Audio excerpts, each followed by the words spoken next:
So the Switch 2 has only been in the wild for a couple of days, and Xbox comes along and does the unthinkable. Is Microsoft really releasing a handheld Xbox? Yes, it's true, and I am about to go detail by detail and break it down, and give you my opinion on where this puts something like the Switch 2. So last Wednesday, Nintendo released the Nintendo Switch 2 to quite a bit of fervor. The Nintendo Switch 2 has become Nintendo's fastest selling handheld.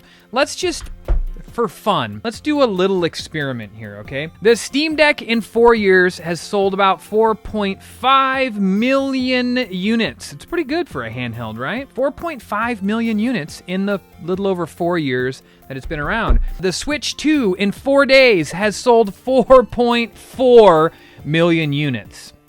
So put that into perspective. So what does that tell you other than the fact that Nintendo is ungodly popular? It tells you that people love where the direction of handheld gaming is going. So of course, it's been rumored forever. Microsoft, the only one to never release a handheld, is gonna actually release a handheld. I mean, that's been rumored for a very long time, right? Well, last week, during the Xbox showcase, summer showcase, whatever they call it, Microsoft finally revealed the handheld Xbox. But it's sort of got some caveats, and I'd like to talk about it. So let's break it down real quick. This was the Ally Extreme, was the first one they came out with, and this is the Ally X. They're very similar to, like, the same device. They both run on Z1 processors, and one has a little more RAM and a little better battery. It's just sort of like a Pro version, a little bit better, right? And so we started hearing rumors not too long ago. Microsoft might be working with ASUS, which is the company who makes the ROG Ally, which was interesting, we thought, because, you know, the biggest thing between the Ally and the Steam Deck is the fact that the Steam Deck actually runs Steam OS, which is actually a very nice operating system. The Ally runs Windows 11, which is actually it's not a very nice operating system. I don't really have many nice things to say about Windows 11. I mean, it serves its purpose. The fact that this thing runs Windows 11 is sort of it's its biggest asset and also its biggest downside.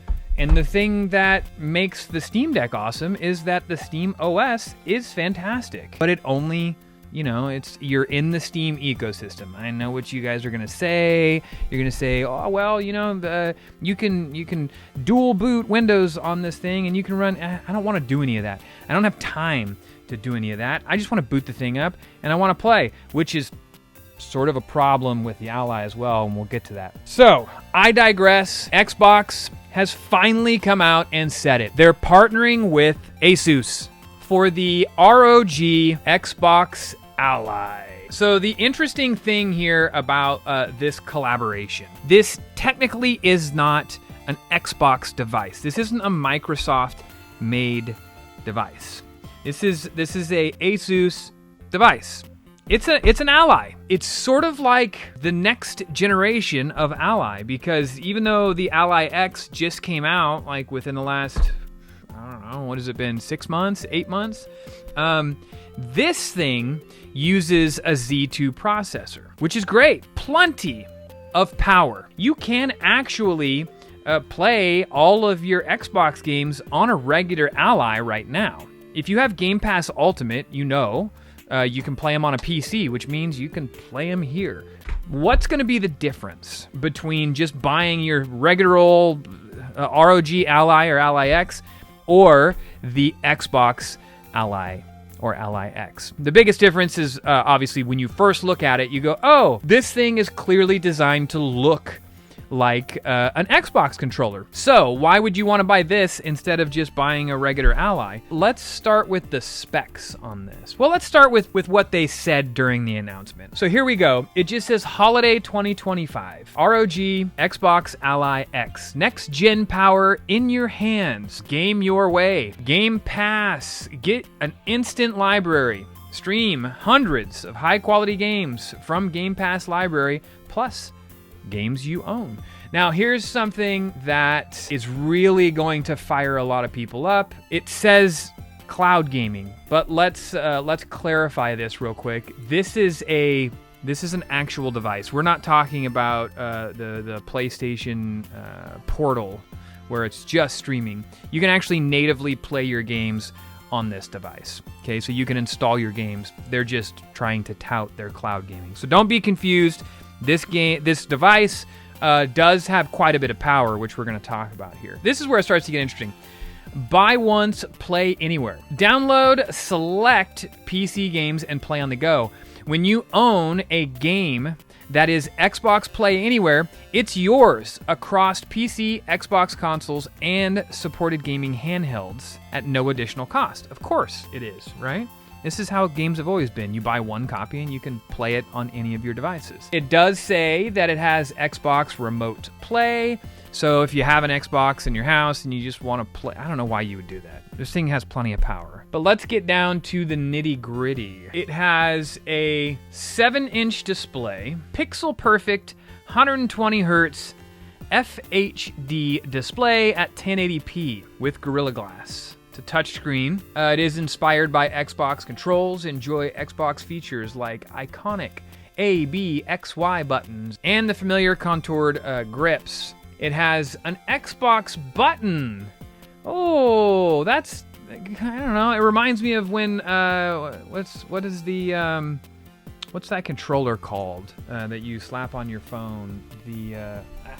This thing, the Backbone. This is the PlayStation version of the Backbone, but remember they put like an Xbox version or an Xbox button on the Backbone, and then they're like, it's an Xbox, but it's not really an Xbox. So far, it's looking a lot like it's an Ally with an Xbox button, right? At least that's what you think. Battery efficiency. This is really important because batteries on devices like this aren't always the best. Peak efficiency paired with a 60 or 80 watt-hour battery, because there are two different versions. An 80 watt-hour battery, I believe, is the same thing that's in the Ally X, which is a pretty good battery, actually. So let's get down to the actual specs of both of these systems, and then I'm going to tell you, really, in my opinion, what's going to determine whether or not this thing ends up being a successful device. Because there really is only one thing, and this is coming from someone, I mean, I got all these devices in front of me.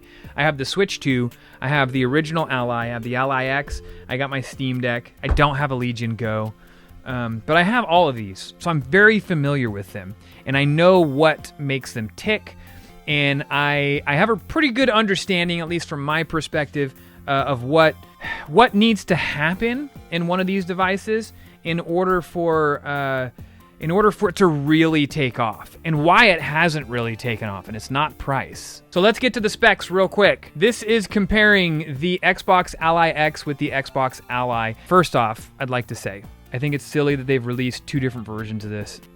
They should have just done just one version. It's the X version, the most powerful, and be done. But, you know, Xbox, well, even PlayStation, everybody's sort of doing like, you know, the two-tiered thing. I'm glad Nintendo didn't do that. We got a Switch 2, that's all we need.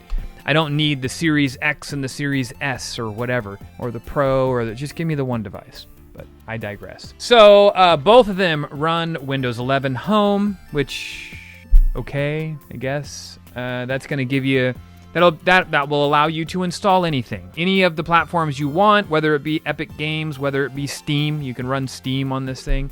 Whether it be the Xbox shell that they're going to put out, or, you know, Ubisoft's launcher or Battle.net or whatever. Comfort and input. This is interesting. It seems as though it looks like the Ally X has more in this category, but what could be different? Contoured grip, Xbox controller, deliver all-day comfort. I see. Complete with impulse triggers for enhanced control. So the Ally X... the Xbox Ally X on the triggers is going to have impulse triggers, and the standard Ally does not. It looks like that's the only difference. Other than that, you have all your standard buttons. You do have back buttons. You have an Xbox button, a view button, a menu button, library button. Again, 2 assignable back buttons instead of just 1 like we have been seeing on these. HD haptics, and most importantly, a 6-axis gyroscope. That's the whole reason, one of the whole reasons I like this thing so much is because when I'm playing a shooter, I can use a gyroscope. All right, so let's look at the difference in processors. Again, these are not the devices, but I'm using these two as, you know, something to hold here. But your Ally X version, an AMD Ryzen AI Z2 Extreme processor. And the standard one, the regular one, is going to have a AMD Ryzen Z2A processor. It sounds the same, right? They're both Z2s, but it does make a little bit of a difference. That's a topic for a whole nother video. That's a little too techy to get into here, though. Memory. The Ally X version has 24 gigs of LPDDR5X 8000, and the standard one has 16 gigs of LPDDR5X 6400. So not only does the bigger one have 24 gigs of RAM and the smaller one have 16, but it actually is 2 different types of RAM. It's 8000 on one and 6400 on the other, which is kind of interesting. They didn't use the same RAM, just less of it. Storage, a 1 terabyte M.2 2280 SSD for the bigger version, the X, and then half of that on the other, same SSD though. So you have 512 on this guy. Same display on both of them. It's a 7-inch 1080p, 500 nits, 16:9, 120 hertz refresh rate with Gorilla Glass, and it's a touchscreen. So you got that. This is interesting. Ports. It looks like the Ally X has more ports. I'm trying to determine here what. So the Xbox Ally X has one USB 4 Type-C display port and power delivery of 3.0 Thunderbolt 4 compatible. And the standard version is not. So you don't have that display port. So that means, like, if you want to use this as like a Switch sort of thing and just dock that sucker and play it on your TV, you could. It doesn't sound like it's going to be something that you would want to do with the standard one. They both have headphone jacks. Network and communications. So both of them are Wi-Fi 6E and Bluetooth 5.4. So both are going to have the same Wi-Fi modules in them. That makes a lot of sense. Dimensions. Both of them are the exact same dimensions, but the Ally X is heavier. 715 grams on the Ally X, 670 on the Ally. Probably wouldn't notice it when you're holding it. And then battery, we already went over that. 80 watt hour battery on the X, 60 watt hour battery. That will make a difference when it comes to not only battery life, but performance as well. I say that because that's what these are here, 60 and 80, I believe. And it does make a difference. I can bump this thing up into performance without having to plug it in and still get maybe a couple hours out of the gameplay. As where this one here, if I bumped the performance all the way up, it would be like, that battery would be dead in like 40 minutes. So big difference. And then included, both of them have a 65 watt charger and stand. But if you haven't seen my video on it before, you can buy the nicer, faster charger. I think it's an 80 watt charger. But that will charge the device faster. Really, the thing that I kind of don't like here is they're offering one in one color and one in another, which isn't that big of a deal. It's fine, but I have skins on mine now. In fact, on all my devices, every single one that's on this table, I have the Killswitch case by Dbrand, which is a fantastic case. If you have not seen that case on the Switch 2 yet, check out that video here. It's fantastic. I am an affiliate, and I'll drop my link in the description below because it's the best way to, I'm not trying to pitch you on a case, but if you're going to get a case, obviously, this is the case. Feels great, protects your stuff. What I was going to say is the standard Ally, the Xbox Ally, the regular one, comes in white, and the Ally X comes in black, and that's the same thing. You can't see it here because I have skins, so you can kind of see it on the back. That's a white one, this is a black one. I wish they offered both colors in both devices. I kind of like the white one because it reminds me of Xbox. You know, I know that the Series X now is black, but going back to like the 360 and stuff, you look at this controller and it reminds me of like the 360. I'm gonna buy the Ally X model, but I would like it in white. So that's sort of a bummer. But just to give you a quick idea, a rundown, the biggest differences are going to be the processors. That is going to make a difference. You do have more RAM in the X version. You have 24 gigs, 16 on the other. And then your hard drive. Your internal hard drive is a terabyte on the bigger one and a half of a terabyte. 512 gig on the other. That's going to be your biggest differences. Okay, that's really the breakdown of it. If you look at it, just black and white, it kind of just looks like, you know, ASUS was going to put out a new Ally, and they were like, we should just team with Microsoft and make it an Xbox Ally. It's sort of smart. That's sort of what it looks like. Now, here's the thing that is really going to make it stand out. This is where it could really make it successful. And that's going to be the Xbox shell or UI or, I don't know, whatever you want to call it. I mean, I guess you can call it an OS. What is it going to be running? They're saying that it's going to be an Xbox experience, right? So I would assume that means you're not just going to like boot this thing up into Windows. I don't think. If that is the case, I guess it's a new Ally, but why brand it with the Xbox?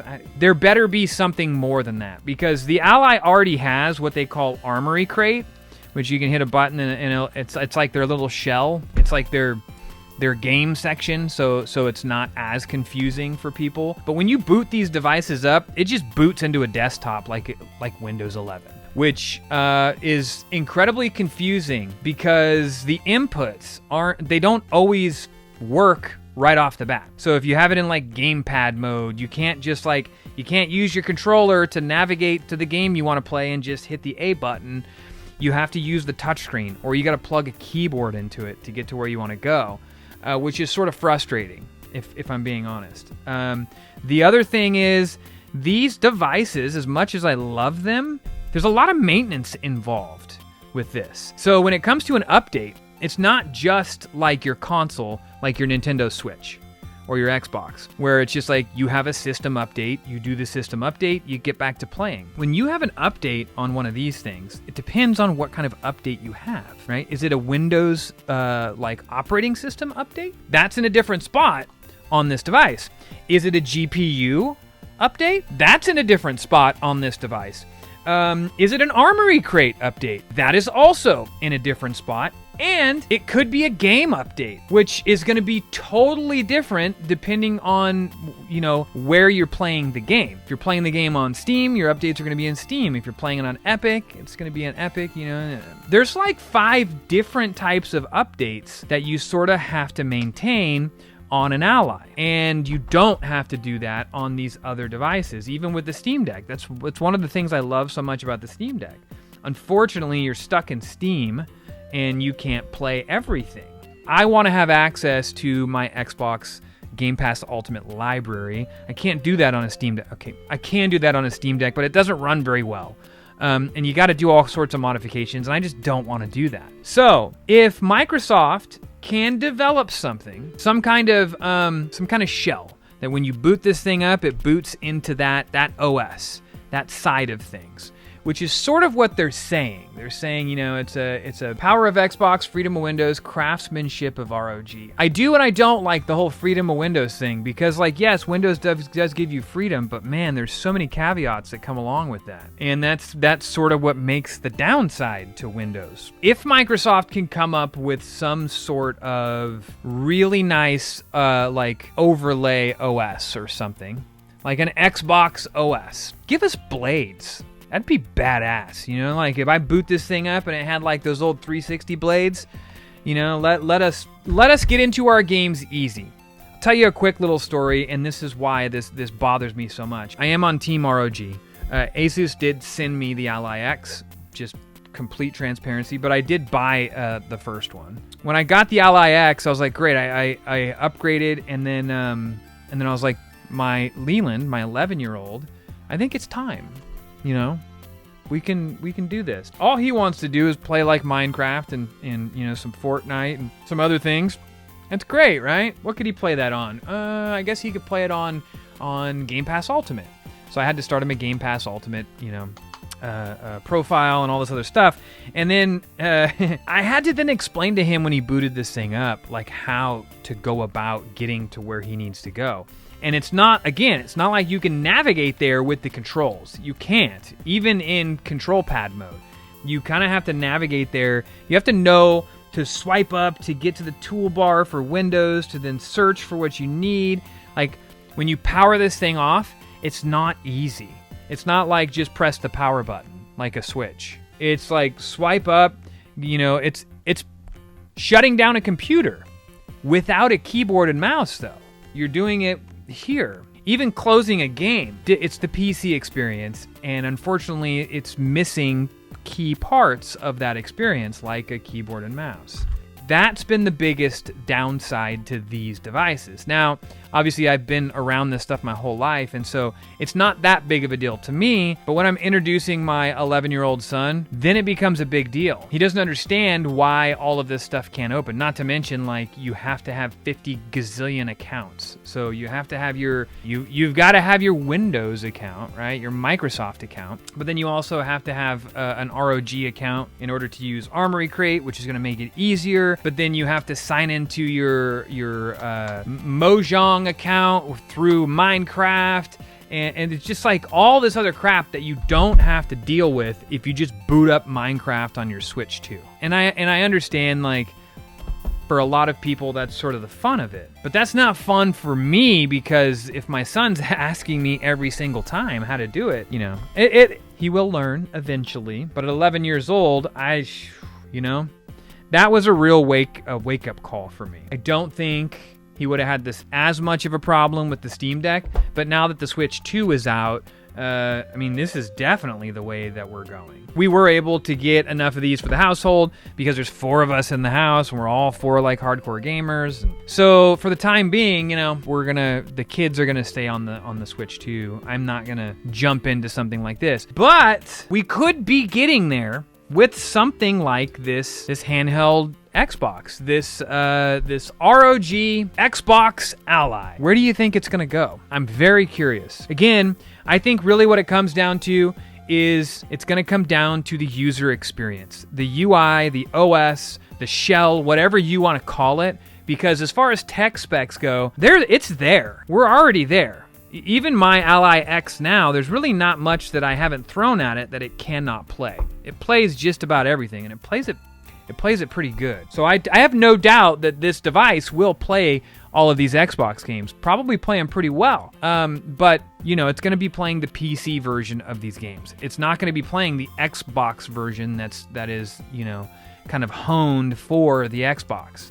We'll be playing the PC version, which again starts to make it messy, especially when you're talking about a device like this. So I'm really excited to see what happens here. Either way, I love the direction that handheld gaming is going. This is where I've always wanted it to be, going all the way back to when I first fell in love with the Game Boy. This was it for me. I don't know. What do you guys think of a handheld Xbox? Would you have rather seen Microsoft just develop this thing themselves? I think personally I would have, but I'm also not mad that it's a partnership with ASUS, because I do love the Ally. I really love the Ally. What does this mean for the future of the Ally? Will there be another device that ROG ASUS puts out that isn't Xbox branded, that is like an Ally 2? Where does that go? Does Sony follow in the footsteps? Do they actually put out a device that is a true successor to the PlayStation Vita? I think that would be fantastic. I think it's been in the works for a long time in R&D. Whether it actually sees the light of day, who knows? But as far as details on this thing go, we have very little. It just says holiday 2025, so I hope they make a big deal of this. I hope it's not one of these weird soft launches where it's like, a couple of Best Buys have them for sale, and then you got to order the rest online. Let's make this a console launch. Let's make it fun. The other thing we don't have is we don't have pricing.